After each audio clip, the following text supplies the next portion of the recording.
Bismillahirrahmanirrahim. Assalamualaikum warahmatullahi wabarakatuh. Kami dari kelompok Pokjar Karangjati dan Pokjar Blora akan menyampaikan presentasi mata kuliah modifikasi perilaku anak usia dini. Saya Sri Nuryanti akan menyampaikan materi dari slide 1 sampai dengan slide 4. Adapun judul jurnal yang kami ambil adalah Modifikasi Perilaku Terhadap Anak, Implementasi Teknik Pengelolaan Diri dan Keterampilan Sosial, karya Aziz Nuri Satriawan dari Sekolah Tinggi Ilmu Tarbiyah Muhammadiyah Tempurjo Ngawi. Pendidikan karakter. Pendidikan karakter memiliki makna lebih tinggi dari sekedar pendidikan moral. Karena pendidikan karakter tidak hanya berkaitan dengan masalah benar atau salah, tetapi bagaimana menanamkan kebiasaan tentang hal yang baik dalam kehidupan sehingga peserta didik memiliki kesadaran dan pemahaman yang tinggi serta kepedulian dan komitmen untuk menerapkan kebijakan dalam kehidupan sehari-hari. Adapun arti dari karakter itu sendiri menurut E. Mulyana adalah sifat alami seseorang dalam merespon situasi yang diwujudkan dalam perilaku baik, jujur, bertanggung jawab, hormat, dan perilaku mulia lainnya. Sedangkan perilaku adalah segala sesuatu yang dilakukan oleh manusia itu sendiri. Dalam pandangan behavioral, baik dan buruknya perilaku seseorang itu tergantung dari hasil belajarnya. Sedangkan perilaku maladaptif yaitu perilaku yang tidak baik.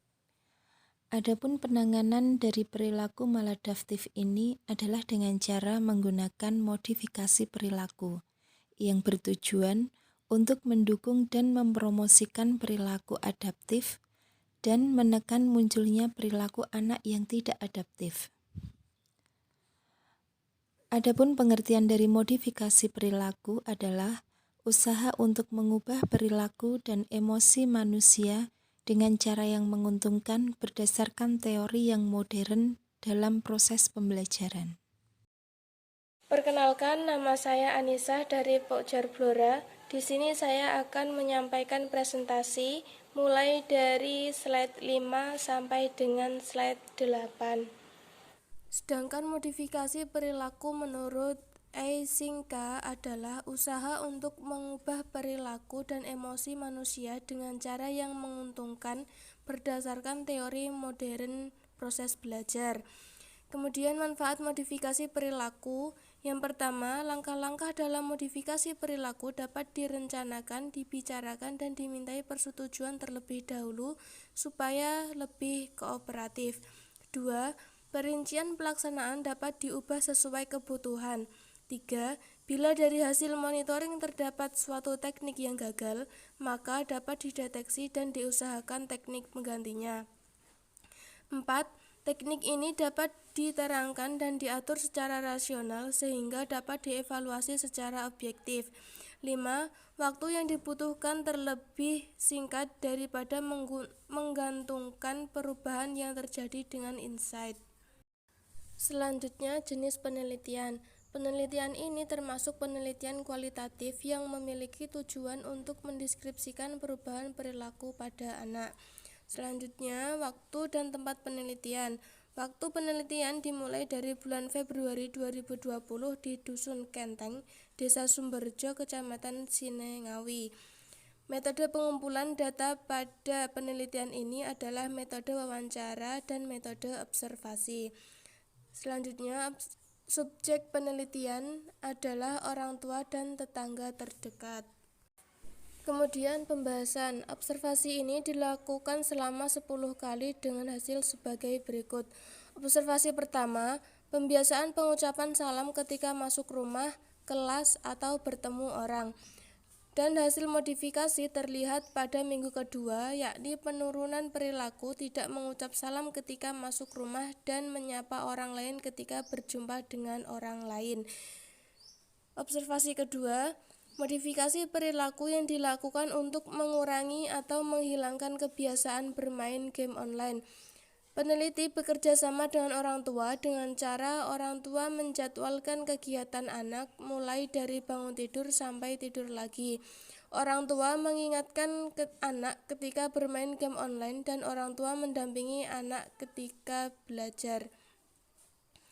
Pada minggu ketiga dan seterusnya, bentuk ajakan bermain dan pendampingan saat anak belajar masih diterapkan dan memberikan hasil perubahan yang lebih baik, yakni penurunan atau menghilangkan kebiasaan bermain game online. Selanjutnya, observasi ketiga, modifikasi perilaku untuk mengurangi kebiasaan tidur larut malam dengan cara mengurangi tidur siang dan mengingatkan menghentikan aktivitas ketika sudah memasuki waktu tidur. Hasilnya, pada minggu ketiga, kebiasaan anak tidur larut malam mulai berkurang. Selanjutnya, observasi keempat, modifikasi perilaku untuk mengurangi kebiasaan bangun siang pada anak dengan cara pengaturan sebaik-baiknya terhadap pikiran, tenaga, waktu, sehingga tercapai kehidupan individu menjadi lebih baik. Pada minggu ketiga, memberikan dampak perubahan perilaku yang lebih baik, yakni menghilangkan kebiasaan bangun kesiangan. Kemudian observasi kelima, modifikasi perilaku untuk mengurangi kebiasaan berkata kasar pada anak dengan cara memberikan motivasi dan penjelasan kepada anak bahwa kata tersebut tidak boleh digunakan serta memberikan pengertian tentang belajar bahasa yang boleh digunakan, yaitu kata-kata yang baik atau sopan, termasuk nada yang pantas ketika berkomunikasi dengan yang lebih tua. Selama 4 pekan, kata-kata kasar anak mulai berkurang, muncullah kebiasaan-kebiasaan berkata baik atau sopan. Kemudian selanjutnya akan dijelaskan oleh Ibu Padma Yusefa. Saya Padma Yusefa dari Pokjar Karangjati. Di sini saya akan menyampaikan presentasi saya dari slide 9 sampai dengan slide yang ke-12. Observasi 6. Modifikasi perilaku untuk mengurangi kebiasaan menonton televisi pada anak dengan cara tidak boleh menonton televisi sejak mulai pukul 18 sampai pukul 21. Ini adalah waktu yang baik untuk membaca Al-Quran, belajar, mengerjakan PR. Demi kelancaran modifikasi perilaku, orang tua anak harus mengawasi dan melakukan pendampingan saat anak membaca Al-Quran, belajar maupun mengerjakan PR. Pada minggu ketiga dan keempat, menerapkan aturan masih diterapkan dan memberikan dampak yang baik bagi untuk anak, yakni menurunkan dan menghilangkan kebiasaan menonton televisi. Observasi 7. Modifikasi perilaku untuk mengurangi kebiasaan mengganggu dan berkelahi dengan saudara kandungnya dengan cara orang tua meluangkan waktu dengan masing-masing anaknya untuk menghindari rasa pilih kasih dan mencoba untuk tidak terlalu memuji atau membandingkan anak-anaknya karena akan menimbulkan kecemburuan. Pada minggu keempat, memberikan dampak perubahan perilaku yang baik, yakni penurunan dan menghilangkan perilaku mengganggu dan berkelahi dengan saudara kandungnya.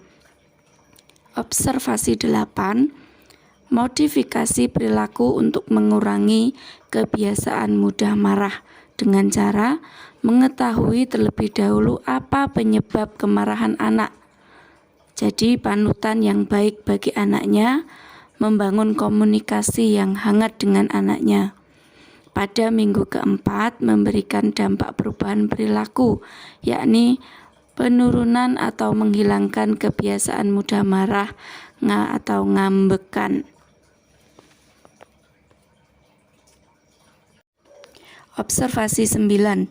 Modifikasi perilaku untuk mengurangi kebiasaan malas dengan cara membina tekad untuk mendisiplinkan kemauan, memacu semangat mengikis keseganan, dan mengarahkan untuk melaksanakan apa yang harus dikerjakan, yakni anggota keluarga yang tinggal satu rumah dengan anak, orang tua membangun komunikasi dengan anak, anak diajak untuk menentukan tujuan belajar.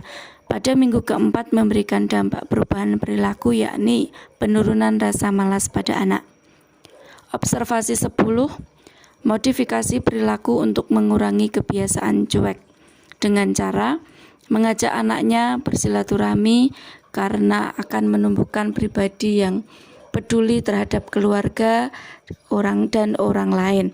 Pada minggu keempat memberikan dampak perubahan perilaku yang lebih baik, yakni anak menjadi pribadi yang peduli terhadap orang lain dan lingkungan sekitarnya.